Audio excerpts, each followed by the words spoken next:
sempre que o homem tem a pretensão de dizer o que tem que ser feito, faz cagada. Pode crer, eu concordo plenamente. Esse é o troço que as pessoas têm que aprender. Por isso que a liberdade Todo sujeito que se arroga o direito de dizer para onde que a sociedade tem que ir, porque ele sabe e tal, cara, vai dar errado. O pastor evangélico que faz isso tá errado. Não é porque Deus me deu uma visão e tal. Cara, Deus não te deu visão, não. Cala a boca, velho. Né? Qual que é a lei que o cara deve seguir? É a lei que tá na Bíblia lá. Ah, é difícil de entender e tal. Tá bom, então vai estudar, cara. Mas nunca acredita num pastor que diz que Deus deu uma visão para ele. Ele tá mentindo para você. Porque se Deus deu um dia visão para as pessoas, é porque as coisas não estavam ainda organizadas de modo que ele pudesse abrir lá o livro e ler o que tá lá. Então não é mais tão simples assim. Deus me deu uma visão, vem atrás de mim. Esse cara vai levar você pro buraco. Esse cara que tá mandando você votar no político, porque esse político é que vai salvar a igreja do comunismo. Esse cara tá mentindo para você, tá errado. Como que ele sabe? Ele tá fazendo você pecar por isso. Pode crer. Ele tá errado por quê? Porque, cara, tá escrito, você abre a Bíblia, da primeira página até a última, é o poder institucional contra o poder de Deus, contra a obediência a Deus. O Antigo Testamento é recheado. O que é o profeta? O profeta não é o cara que adivinha o futuro, como ficou conhecido, né? Assim. Não. Normalmente. O profeta é o cara que vai lá na cara do rei e do sacerdote e fala: vocês estão levando o povo pro buraco. E eram mortos. Caralho. Eram perseguidos e mortos. Mas eram isso que eles faziam. Quando viam, juntavam o poder político com o poder religioso para dizer para onde o povo tinha que ir. Dava merda. Dava merda. Sempre deu. Eu tive um professor, um gênio brasileiro, que morreu já há alguns anos, o Dr. Milton Schwantz. Um professor de Antigo Testamento, um homem que entendia muito de hebraico. Era um homem de esquerda e era muito curioso porque o professor Milton Schwantz, ele vivia aquilo que ele pregava. Então era um homem que podia ter uma vida muito boa, né, ser rico, mas era um homem super simples. Era muito engraçado porque ele tinha vários livros publicados, ainda tem muitos livros dele, Milton Schwantz, o nome dele. E era muito curioso, ele ia dar palestra nos lugares, ele levava um monte de livro dele, né, pra vender e tal. E aí a gente ia comprar os livros e falava assim: não compra esse não, que esse é caro. Esse aqui é da editora tal, essa a editora ganha aqui e tal. Compra esse aqui que é mais barato, esse aqui é meu, é independente. Esse aí não. Se você falasse pra ele: não, eu tenho dinheiro, não, então tá bom. Mas é melhor você levar 3 desse, que é dividir? Do que levar esse aqui que é mais caro. Era muito engraçado esse negócio. Então ele tinha uma vida muito simples, era um homem assim, fantástico. E o Dr. Milton falava isso, ele falava assim: o Antigo Testamento existe para mostrar pra gente o que a gente não deve fazer. Não o que a gente tem que fazer. Você lê aquilo lá e fala: cara, deu tudo errado. Deu tudo errado. Mas é isso, é para mostrar pra gente que... cara, quando lá no 1 Samuel, quando o povo de Israel fala para nós queremos um rei. Os outros povos têm rei. Por que... Olha o princípio da liberdade aí, cara. Eles chegam pro profeta e falam assim: nós queremos um rei. Todo mundo tem rei. Nós também queremos um rei. Aí o Samuel fala para eles assim: olha, o rei de vocês é Deus, vocês já têm um rei. Deu para vocês os mandamentos e assim, tudo que vocês precisam fazer já está aí. Vocês são livres. Não precisa de rei, não. Não, nós queremos um rei, porque um rei é legal. Rei é importante. Rei é pop, porque todo mundo tem. Se todo mundo tem, só a gente não tem, então tá errado. E aí, olha aqui, o que o Deus manda o Samuel falar pro povo quando o povo insiste, porque eles insistem. Eles falam: não, nós queremos um rei. Ele fala: não é melhor vocês desistir disso. Ele tenta fazer o povo desistir dessa parada, ele insiste, fala: isso eu acho que não vai ser bom e tal. Mas eles insistem: não, nós queremos um rei, porque todo mundo tem um rei. E olha só aqui, eu vou até pegar o texto, isso está no primeiro artigo que eu escrevi para a Gazeta do Povo, o artigo de estreia da minha coluna, em que o título é: A liberdade é um direito radical. Olha só, na hora que aparecer aqui a bagaça. Cara, é impressionante, assim. Isso tá na Bíblia, no Antigo Testamento. A ideia de liberdade já estava exposta lá. Lá, no 1 Samuel. Né? Caramba, porque agora o Não bagulho tá abrindo o Wi-Fi, deve estar ruim. Na verdade eu tô... Você nem tá no Wi-Fi, eu tô sem Wi-Fi. Não, mas já vai. É que ele... Quiser abrir ali o... Coca, você lembra o nome do texto? A liberdade é um direito radical. É isso, Paulo Cruz. Paulo Cruz. É que aí você vai ter que... A Gazeta tem que assinar, né? Ah, mas eu instalei um aplicativo ali que não precisa. Tá aí, né? Liberdade pra todo mundo. Liberdade de ler o artigo, inclusive. Eu Mas acho... é isso. É esse aí. Desce um pouco. Né? Esse é o primeiro artigo. Vai descendo, que aí tem a citação da Bíblia inteira. Vai descendo, vai descendo, vai descendo, vai descendo. Passa aí, passa aí. Cara, é muito paradigma. Opa. Deixa eu ver, sobe aí. Sobe um pouquinho. Sobe. Ah, tá. Ele fala, beleza. Então, o Deus fala pra ele, tá bom, eles querem. Tá legal. Então, beleza. Mas olha o que vai... Então, ele fala assim, ó. Atende, Samuel, a tudo que diz o povo, porque não é a ti que eles rejeitam, mas a mim. Olha Deus falando pro profeta. Caralho, porque pesado. não querem mais que eu reine sobre eles. Tudo que tem feito comigo desde o dia em que os fiz subir do Egito até agora, abandonaram-me e seguiram outros deuses. Assim fizeram contigo. Portanto, atende ao que eles pleiteiam, mas solenemente lembra-lhes e explica-lhes o direito do rei que reinará sobre eles. E aí, olha só, vai descendo aí. Acho que tá... É ali, desce. Sobe. Sobe. Ali. É que não tem o texto todo, né? É melhor pegar a Bíblia. Pega lá, ó. 1 Samuel... Ali, ó. Coloca lá. Em vez de você pegar o artigo, pega o texto bíblico mesmo. Coloca aí, 1 Samuel 8...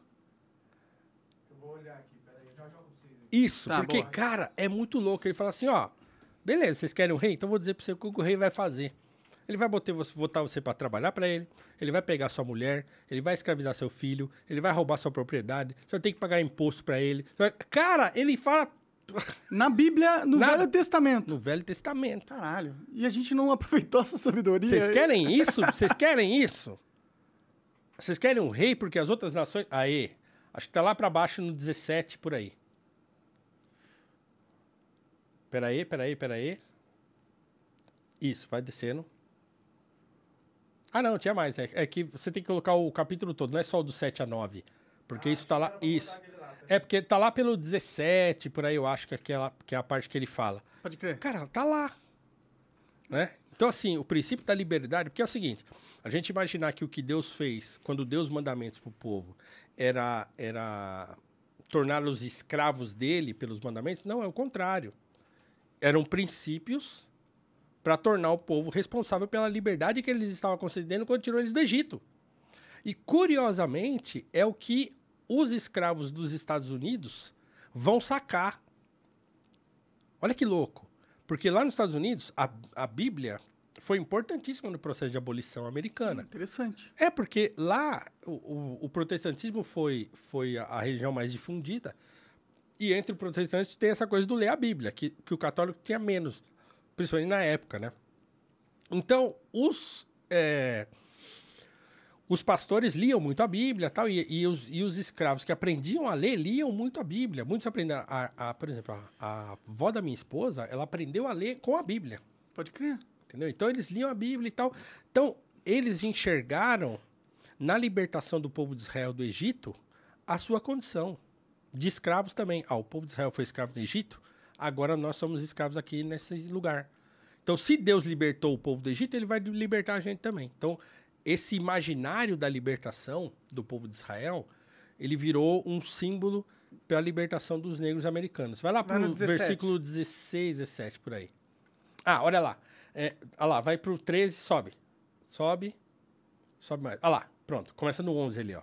O rei que reinará sobre vocês reivindicará como seu direito o seguinte, olha que louco, ele tomará os filhos de vocês para servi-lo em seus carros de guerra e em sua cavalaria e para correr à frente dos seus carros de guerra. Colocará alguns como comandantes de 1000 e outros como comandantes de 50. Ele os fará arar a terra dele, fazer a colheita e fabricar armas de guerra e equipamentos para os seus carros de guerra. Tomará as filhas de vocês para serem perfumistas, cozinheiras e padeiras. Tomará de vocês o melhor das plantações, das vinhas e dos olivais e dará aos criados dele. Tomará 1/10 dos cereais e da colheita das uvas e o dará a seus oficiais e a seus criados. Também tomará de vocês para o seu uso particular os servos e as servas, e o melhor do gado e dos jumentos. E tomará de vocês 1/10 dos rebanhos, e vocês mesmos se tornarão escravos dele. Naquele dia, vocês clamarão por causa do rei que vocês mesmos escolheram, e o Senhor não os ouvirá. Todavia, o povo recusou-se a ouvir Samuel e disse, não, queremos ter um rei. Caralho, mano. Esse é muito tipo o Estado hoje em dia pra mim, mas tudo bem. Cara, é isso. É isso. Cara, isso é louco. Eu fico imaginando o quão foda eram os caras que viveram na época do Velho Testamento pra ter uma sabedoria que até hoje é muito real, muito Cara, assim, atual. tá tudo aí. É Entende? louco isso, né, cara? Dá até pra você parar pra pensar, porra, Deus deve existir mesmo, né? Porque como que esses caras lá atrás já conseguiam ter esse tipo de percepção? Entendeu? E eles nem viveram o Estado, nem viveram... Passaram a viver aí. Pode A partir crer. daí. E só foi cagada. É verdade. Daí pra frente foi só BO. Só BO. E como que você diz que o Estado tem uma função pra mim, no começo da conversa, é o que eu porra? tô dizendo, assim. Olhando pro que a gente vive hoje, Não dá pra imaginar outro jeito, né? não dá pra imaginar outro jeito. Mas eu claro, acho que mas aí nós Deus estamos num pensou em contexto outro jeito. tribal Sim, e sim. tal, muito menor e não sei o quê. Então, beleza, tudo bem. Mas no contexto que a gente vive hoje, já não dá mais pra pensar numa coisa libertária, assim, todo mundo solto e vai e faz. Eu acho que aí a coisa fica um pouco mais complicada pelo tamanho das coisas. É Pode tudo ser. muita gente, tudo muito volume, tudo muito tal. E aí, talvez Mas será que o fique mais fundamento difícil não de- seja o mesmo, apesar do tamanho? Não, o fundamento é o mesmo. Ah, Mas eu acho que a gente conseguir, ao longo do tempo, encontrar modos de se organizar, né, por conta do tamanho que as coisas ficaram, eu acho que também é uma coisa boa. Porque também aí, no fim das contas, vários reis vão ser ungidos por Deus e vão fazer bons reinados. mas será que isso não era a época que... Isso é no Velho Testamento ainda? No Velho Testamento Ah, ainda. entendi, né? entendi. Então, assim, apesar de toda essa advertência e de Deus falar, ó, vai dar ruim isso aí. Né? Vai dar ruim. Se ele não quisesse, não teria acontecido. Certo? Faz Não sentido. quero, pronto, acabou, não vai ter. Mas ele falou, tá bom, vocês querem? Tá, eu vou dizer o que vai acontecer.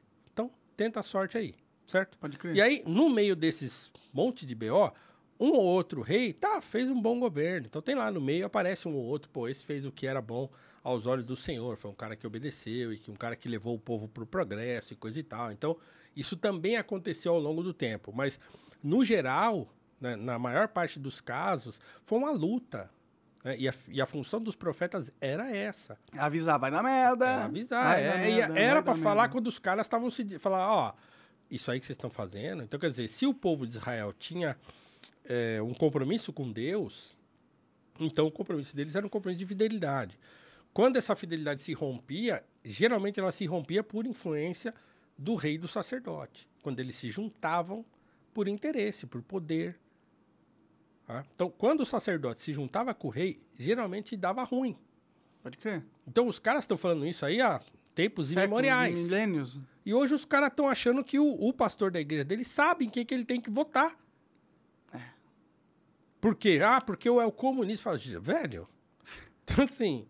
não, porque na época do PT a igreja era perseguida. Cara, a igreja ser perseguida é ótimo. Porque ela bota a cabeça no lugar e vai fazer aquilo que Deus mandou ela fazer. Cumprir a missão que a igreja tem na sociedade. Porque a igreja que tá assim, ó, vivendo na... tá tudo bem, estamos vivendo a prosperidade que Deus nos mandou, vocês vai dar cagada. Então não é para viver sossegado. Nós não estamos aqui para viver no sossego, para fazer templos gigantescos, encher um monte de gente lá e ficar prometendo um monte de coisa. Não é essa. A parada não é essa. Tá lá escrito o negócio. Caralho, cara, isso que você tá me falando me bate muito verdadeiro, velho. E até com a minha própria vida, decisões que eu tomei no passado, tá ligado? Você acaba de assistir um corte do Monarch Talks, agradeço demais, mas se você quiser ver o vídeo na íntegra e acompanhar ao vivo todas as transmissões, você tem que ir lá no rumble.com/monarch para não perder nada. Segue a gente lá.